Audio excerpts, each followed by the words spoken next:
Right, everyone, 'tis I, old buddy Ben Kliewer, once again here with thathashtagshow.com. Hey, I've got a really great interview for you today, and I'm super stoked about it. But first, let me remind you that today's show is brought to you by the fine folks over at Neft Vodka, reminding you to please drink responsibly. Today's show is also brought to you by Toynk.com, Toynk.com, for all your geeky needs. Toys, collectibles, clothing, cosplay, home and office goods, and much, much more. Reminding you to always budget responsibly when you're buying stuff off of their wonderfully well-stocked website. Ooh, I got a good one for you today. I got to sit down and talk to none other than Michael Weston from Burn Notice himself, actor Jeffrey Donovan, who could not have been more of a delight. Jeffrey is starring in a new film with Kevin Costner and Diane Lane called Let Him Go. It's out right now on demand and in theaters wherever they're open, and the DVD and Blu-ray are releasing February 2nd. It's fantastic, it's drama, it's a gut punch, it's amazing. Take a look at what Jeffrey and I had to talk about, but stay tuned to the end of the video, because I drop a bombshell question you're going to want to hear the answer to. Hey everybody, it's me, old buddy Ben Kliewer with That Hashtag Show, coming at you today with actor Jeffrey Donovan. We're going to be talking about his new film, Let Him Go, today. Jeffrey, thank you so much for taking the time to be here with me today. I really appreciate it. My pleasure, Ben. Thanks. So first of all, please forgive the hat. I haven't had a haircut in 6 months, so just acknowledging that off the top. Just do it yourself. It's just buzz. Clipper number 4. Well, that's actually a solid point. In fact, give me a second. I'm going to go do that now. How are you doing? Are you healthy? Are you safe? How are you feeling today? Yes, thank you. I am healthy. I'm safe. So is my family. Yeah, I'm good. We're kind of hunkered down in Colorado. It's where we live, and we're staying safe. We're doing everything we're supposed to do, and yeah, I'm just looking forward to our country kind of getting back to normalcy. Hopefully one day. Yeah, I mean, you've said just about what's on everybody's mind. So you've been doing this press junket in quarantine, obviously from your home. Is this your first press junket over Zoom, for a film, or have you done this for a previous project, or how's it going for you? Yeah, sadly, I couldn't have 2 premieres last summer of 2 movies, Honest Thief with Liam Neeson and Wrath of Man with Jason Statham, directed by Guy Ritchie, and then of course here at Let 'Em Go. All those 3 are not getting their kind of big premiere red carpet treatment, which I'm really sad about. So doing it from home is the best we can do, and I guess that's all we can do. Perhaps a little less exhausting than the full-on. Yeah, it's it's odd because when you have premieres or you have press junkets that you go to, it's kind of set in stone, and it's a block of time, and you travel and you fly and you stay somewhere, and it's a bit of a dog and pony show.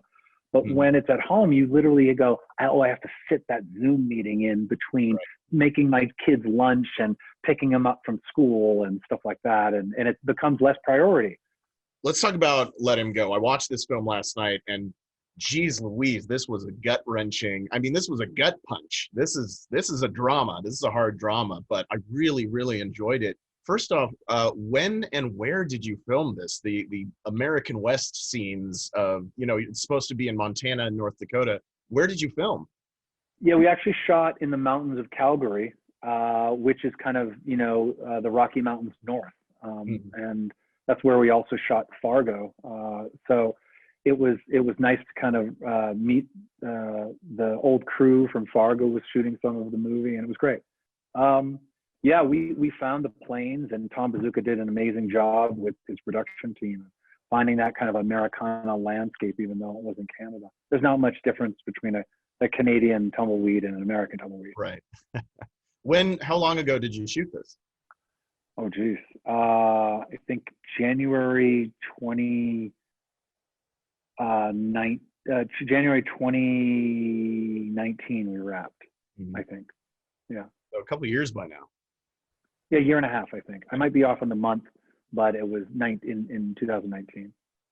Tell us a little bit about your journey in getting cast as Bill Weboy in this film, like going from not being connected to the project to being this character. Yeah, my agent at the time sent me the script and said, would you like to meet on Skype Tom Bazooka, who wrote and directed it? And he's a fan of yours from Fargo. And so I said, sure. And we Skyped just basically like this for an hour. I got off the Zoom and Skype, and he offered me the role. And that was Friday night, and I was in Calgary Saturday morning, and I was shooting my scenes with Kevin and Diane Monday morning. Yeah, it was just crazy. That is wild. That's what, a 48-hour turnaround or so, maybe a little basically, yeah. Well, I'm glad you brought that up. You are an accomplished actor, and you're in your own right, but you're working alongside Kevin Costner and Diane Lane, who are Hollywood legends. Have you ever worked with either of them before? No, I've never met them. I've never. I mean, I've never worked with them. I met Kevin, believe it or not, and I brought it up to him. Met him like 25 years ago. He was in casting a movie, and I actually read with him because he was in it and doing it. I think it was Open Range, and I didn't get it, and I just brought it up to him. I was like, I actually read for you 25 years ago. He's met so many people, had so many auditions, you know, so it was really. But he was the same guy 25 years ago as he was working on set. Affable, sweet, nice, respectful, a pro. Working with legends like that is just such a cherry on top of all the work that I've been able to do over the last 10, 15 years. That's awesome. How about Diane Lane? You never worked with her before. What was your expectation versus your experience? Oh, I had such a crush on Diane Lane. Oh my goodness. Oh, such a Who beauty. doesn't? She oh my God, what a luminous angel. And then when we met, and I was a little starstruck. I don't know why I wasn't with Kevin, because I was like, I felt like I know you, but with Diane, I was like, oh my God, the beautiful Diane Lane. She couldn't have been sweeter. She wrote such a nice thing to me at RAP, and we had such a great experience because, you know, I basically, in the story, I kind of have my feelings for her as Bill Weboy, and as misguided as they are, you know, they were real, and it was crazy. It was crazy trying to create that relationship with her, and yeah, what an honor. And then Lesley Manville, who just came over from England to do the role and was brilliant in that as well. Among other things, actors tend to get put into categories like leading man or character actor. During your time on, especially like Burn Notice, we saw you playing both the leading man and many different characters. And you got to flex your acting muscles in that way. What would you consider yourself? An actor for hire. I'm serious, man. I'm not being self-deprecating. I mean, I'm just an actor for hire, and you know, I've always been since when I was in college, and the last 25 years. It's send me the script. If I know what to do, if I know how to make the role better, if I know how to make the script better, then I want to be part of it. I don't care if it's I'm in every scene or if I'm the spear carrier in the last scene. I've actually even said to great A-list directors, I will push a broom in the background of a scene as long as I get to work with you. You know, I've always just been very grateful to be hired, regardless of what role or capacity it's in.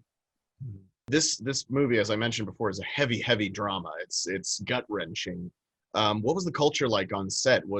Did you have any fun behind the scenes, or was it? Oh, we were joking and laughing every other minute. Yeah, it was fun. I mean, I remember a long time ago, someone asked Anthony Hopkins and Jodie Foster what was it like working together, because they were so intense. She goes, "Oh, we were cracking up every scene after every take." You know, it's the thing. It's pretend. You're just doing it on the screen. You know, and that's how we were. Lesley has a wicked sense of humor.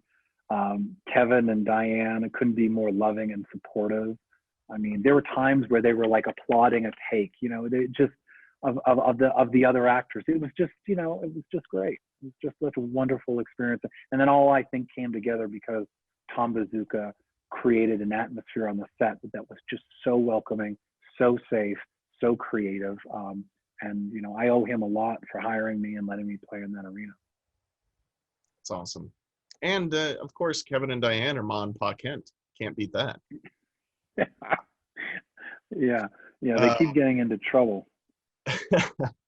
Now, I'm originally from Kansas. I was born and raised in Kansas, so I'm familiar with kind of this good old boy aesthetic that a lot of the characters in this film were kind of based off of, these Midwest or American West kind of characters. What was your approach to Bill Weboy? Because at first you kind of like him, but he turns out to be kind of a creep, or a lot of a creep. How did you approach this character? Yeah, I kind of know this type of guy. Growing up in New England, even though everyone talks about, they're very precious with where they grow up in their regions, right? You're in Kansas, Midwest, you go, that's my territory. I know those people. And then, I'm in New England and I'm like, yeah, those are my, I know my people in New England. We all have this kind of repertoire of people we know and we grew up with, and we recognize them in scripts sometimes. We go, oh, I know that guy. That guy was, Toby Smith across the street. He's just like that guy. And that's what it is. You go, I recognize that guy, and if it's written well, it kind of hands you that character. So I approached him with the same thing I always approach is, I have to figure out what this character loves. What does he want? And not necessarily who he is, but just what is he aiming for? What's his ultimate goal? And then you kind of add all the color and the flavors of the nuance of the character, where he grew up, his vocal patterns, how he stands, his facial expressions, all that stuff kind of comes in afterwards. But this guy, even though you might think he's a creep, he doesn't think he's a creep, right? No creep thinks they're a creep. That's why they're creepy. They're acting like that, and they go, what do you mean I'm acting creepy? And everyone's going, you're acting like a freaking creep. He's like, really? I was just staring at her for about an hour. What's so wrong with that? So that's it. I don't judge him. I try to just, work very hard on believing that, he wants something that's good for him and go after that. Yeah. And one thing I did like about the characters, whereas the other brothers came off as kind of thuggish and just like, the henchman almost of the mom character, your character, you could sense there was conflict. There was this, he was a creep, but he was genuine about it, and he wanted to, serve his family, but he also kind of had a sense of what was right and what was wrong in the situation. So it was really interesting to watch, and I for one applaud you on the role. I have one final question for you. You're very welcome, absolutely, and thank you for your work. Really appreciated across the spectrum, but in this film, very, very powerful stuff. Thank you. One final kind of fun question here for you. So in these uncertain times, we all need hope. We all need something good to look forward to. And here at That Hashtag Show, we cover all kinds of fandoms for people and fans across the planet. Obviously, I love Star Wars and Jaws and Spielberg and all that kind of stuff. And so speaking as a fan myself and talking to a lot of other fans, there's been some rumblings in the community. So here's the pitch. Either a feature film or a mini series that's a crossover between Burn Notice and NBC's Chuck starring Zachary Levi. The people are clamoring for it, Jeffrey. What are your thoughts? I think when we were shooting Burn Notice, Chuck was on at the same time, and they were under the same umbrella. So I think that you're bringing up musings that were actually on the top of chat boards back in the day. Hey, listen, where is Zach? Get him. Let's get him on here and see if we'll walk into NBC and pitch it to them. I'm all for it. You heard it here first, folks. Jeffrey, thank you so much for taking the time to talk to me today. I really appreciate it. I want to be sensitive to your time, so I'll let you go back to your family and your home, your lovely home there in Colorado. Thanks, Ben. Ben. Yeah, and make sure you remind everyone that the DVD and the Blu-ray comes out February 2nd, and that has a making of, which is all the behind the scenes stuff, which is really fascinating. It's a little featurette movie in itself. Well, I don't have to because you just did. Oh. But yes, we'll be listing all the information for where you can see Let Him Go with, of course, Jeffrey Donovan, as well as Kevin Costner, Diane Lane, and a crackerjack cast. Heavy drama, but so well done. So good. Beautifully shot. Jeffrey, thank you so much for being here with me today. My pleasure, Ben. Take care. You heard it here first, folks. I alone am responsible for bringing together the franchises of Burn Notice and Chuck into one magnificent entity.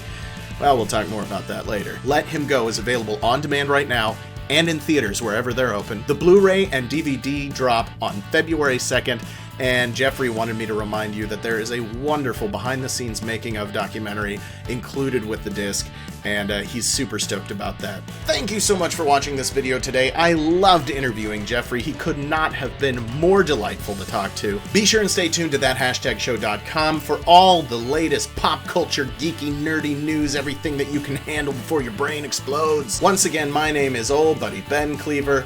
This is thathashtagshow.com. And people always ask me why I'm drinking out of this red cup. Well, remember, it's because whenever Ben Kliewer shows up, it's always a party. Zach Levi call.